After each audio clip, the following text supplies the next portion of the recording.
आजकल अक्सर एक ट्रेंड बन गया है मेडिकल से दवा लेके खाने का। अभी के टाइम में पब्लिक इतनी ज़्यादा मेडिसिन कंज्यूम कर रही है जिसकी कोई लिमिट नहीं है। मतलब मेडिसिन को खाने की तरह खाया जा रहा है। और जैसे कोई भी छोटी मोटी बीमारी होती है तो लोग बाग अक्सर ये करते हैं कि वो फटाफट मेडिकल पे जाते हैं और वहाँ से ट्रीटमेंट ले लेते हैं। इसी तरीके से कई लोग गूगल पे सर्च करके ट्रीटमेंट लेते हैं। तो अगर ऐसा मतलब गूगल अगर एक्यूरेट ट्रीटमेंट दे रहा होता तो डॉक्टर्स की कहाँ ज़रूरत होती। मेरी बात थोड़ी अटपटी लगेगी, आपको अजीब लगेगी, बट आजकल ये चीज़ वाकई में बहुत ज़्यादा कॉमन हो चुकी है। गूगल पे देख के ट्रीटमेंट लेना, मेडिकल स्टोर से ट्रीटमेंट लेना। मेडिकल स्टोर से ट्रीटमेंट लेने में भी कोई बुराई नहीं है। अ, मैं किसी मेडिकल स्टोर वाले की बुराई नहीं कर रहा या किसी मतलब ओवरऑल मेडिकल जो सिस्टम है उसकी बुराई नहीं कर रहा। बट रियलिटी में आजकल ऐसा हो रहा है कि लोग बाग बहुत ज़्यादा मेडिसिन कंज्यूम कर रहे हैं और खुद के हिसाब से ट्रीटमेंट ले रहे हैं। उसका नुकसान एक काफ़ी बड़ा ये देखने को मिल रहा है कि जो दवाइयाँ आपको कल तक बहुत ज़्यादा इफ़ेक्टिवली असर करती थी, वो अब उससे ज़्यादा हाई डोज़ आपको लेनी पड़ रही है। उसी के कई साइड इफ़ेक्ट्स ये भी हो रहे हैं कि लोग बाग मेडिसिन्स के साथ जैसे मेडिकल स्टोर से लेते हैं तो कई जगह पर उनको स्टीरॉइड्स वगैरह दिए जाते हैं, तो काफ़ी लंबे टाइम तक स्टीरॉइड लेते हैं, तो उनके साइड इफ़ेक्ट्स देखने को मिल रहे हैं लोगों के अंदर। बेसिक मेरे कहने का मतलब ये है कि मेडिसिन्स का ओवर यूज़ हमें कितना ज़्यादा नुकसान पहुंचा रहा है और ख़ुद के हिसाब से मेडिसिन लेने से हमें कितना ज़्यादा नुकसान हो रहा है। अब खुद के हिसाब से या मेडिकल से मेडिसिन लेने से क्या होता है, क्योंकि मेडिकल स्टोर वाला कोई डॉक्टर तो नहीं है। डॉक्टर किस हिसाब से ट्रीटमेंट करता है वो मैं आपको बता देता हूँ।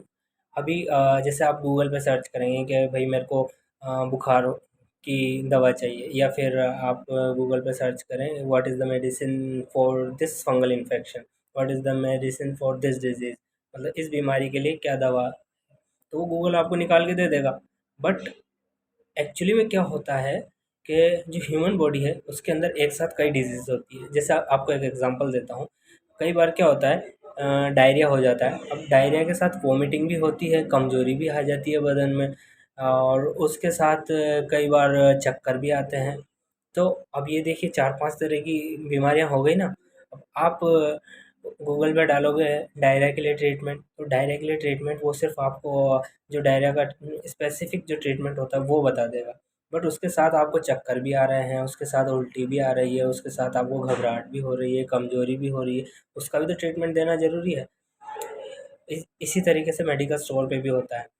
कुछ मेडिकल स्टोर वाले तो आपको लगभग-लगभग ट्रीट कर देते हैं, बट जो ट्रीटमेंट एक्यूरेट मिलना चाहिए वो डॉक्टर्स ही प्रिस्क्राइब करते हैं, क्योंकि वो उसके लिए 5 साल, 10 साल, 15-15 साल तक स्टडी करते हैं। जो मल्टीपल डिसीज़ेज़ को एक साथ लेकर ट्रीट करना ये एक डॉक्टर ही कर सकता है। क्योंकि पेशेंट की हमें पूरी हिस्ट्री लेनी पड़ती है कि कब से हुआ है, कैसे हुआ है, किस जगह से स्टार्ट हुआ है, क्या खाया था जिसकी वजह से हुआ है, और उसके अंदर भी डोज़ कितनी देनी है पेशेंट को। अगर ज़्यादा डोज़ देंगे तो उसको क्या हो सकता है, कम डोज़ देने पे ठीक होगा कि नहीं होगा, ये सब चीज़ों का ध्यान रखना पड़ता है। और उसके साथ में सप्लीमेंट क्या देना है, जैसे कि ये डायरिया, वोमिटिंग वगैरह के अंदर इलेक्ट्रोलाइट्स देने पड़ते हैं, ओआरएस वगैरह देना पड़ता है, उसके अलावा और भी सपोर्टिव मेडिसिन्स देनी पड़ती है, तो ये चीज़ आपको वहाँ से नहीं मिल पाती या खुद के ट्रीटमेंट पर नहीं मिल पाती। तो इसलिए ज़रूरी है कि आपको कोई भी डिज़ीज़ हो तो एक बार आप डॉक्टर से कंसल्ट ज़रूर करें। उसमें थोड़ा-सा फ़र्क पड़ेगा आपकी मतलब कि अमाउंट के ऊपर, बट ये है कि आपको ट्रीटमेंट बेस्ट मिलेगा। उससे एक बेनिफिट ये होगा, अक्सर हम खुद के हिसाब से ट्रीटमेंट लेते जाते हैं। कई लोग अभी कुछ सालों पहले आपने देखा होगा हरी पन्नी की गोली, जो डाइक्लोफेनेक वगैरह ये बहुत ज़्यादा चलती थी। अभी तो ख़ैर पता नहीं मुझे इतनी चलती है नहीं चलती, मगर लोग बाग अक्सर दुकान से खरीद के खाते थे कि हरी पन्नी की, धोली पन्नी की, यानी कि हरी पन्नी की या सफ़ेद पन्नी की गोली मेरे को दे दो, दर्द हो रहा है, बुखार हो रहा है, तो उसमें वो अपने हिसाब से लेते रहते थे। तो वो चॉकलेट की तरह उसको हरी पन्नी और सफ़ेद पन्नी की गोली को खाते थे लोग बाग। तो उससे क्या लीवर के ऊपर, किडनी के ऊपर डैमेज काफ़ी लोगों में देखा गया है। तो इन मेडिसिन से भी जो मार्केट के अंदर जितनी भी मेडिसिन्स अवेलेबल है, सब इंसान को फ़ायदा पहुँचाने के लिए है। बट अगर उनका ओवर यूज़ किया जाता है तो उससे नुकसान भी होता है। इसीलिए जो डॉक्टर्स हैं वो आपको हर चीज़ एक डोज़ मेंटेन करके या डोज़ सेट करके उस हिसाब से देते हैं। अभी कई मेडिसिन्स के साथ स्टेरॉइड्स भी आते हैं। अभी जैसे कई फंगल इन्फेक्शन हो गए तो उनके लिए ट्रीटमेंट लेते हैं लोग बाग, तो मेडिकल स्टोर से या खुद के हिसाब से ट्रीटमेंट ले लेते हैं। प्रेडनिसोलोन ले रहे हैं या डेक्सोना ले रहे हैं और कुछ भी ले रहे हैं, तो उससे क्या होता है वो लॉन्ग टर्म तक लेते रहते हैं और फिर उसके साइड इफ़ेक्ट दिखने लगते हैं धीरे से। फिर वो बोलते हैं कि हमें तो ये अचानक होगा। नहीं, ये अचानक नहीं हुआ, ये डेवलप होने में काफ़ी साल लग जाते हैं, चीज़ों को साल कुछ महीने ऐसे लगते हैं। और इन सबको क्या, जिस तरीके से स्टार्ट किया जाता है उसी तरीके से बंद भी नहीं करते, उनको टेपर करके उनकी डोज घटा के और डोज को मेंटेन करके फिर बंद किया जाता है। तो इसलिए डॉक्टर्स का कंसल्टेशन बहुत ज़रूरी है। इसलिए आप जब भी ट्रीटमेंट लें तो एक प्रोफेशनल की सलाह से लें, और ताकि आपको आगे इन फ्यूचर उन मेडिसिन से या उन मेडिसिन के कोई साइड इफ़ेक्ट ना देखने को मिले, उन मेडिसिन से कोई दिक्कत ना हो।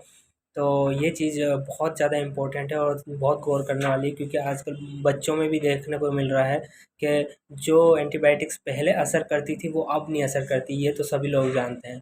तो इस वजह से मेडिसिन जब भी लें एक प्रोफेशनल की सलाह से लें, अपने हिसाब से गूगल पे सर्च करके ना लें। और इन्फॉर्मेशन अगर अच्छी लगी हो तो वीडियो को लाइक करें, चैनल पे न्यू है तो इसको सब्सक्राइब करें, अपने दोस्तों को ज़रूर शेयर करें ताकि उनको भी इसके बारे में पता लग सके कि दवाइयाँ कितने फ़ायदेमंद और कितने नुकसानदायक हो सकती है। ठीक है, थैंक यू।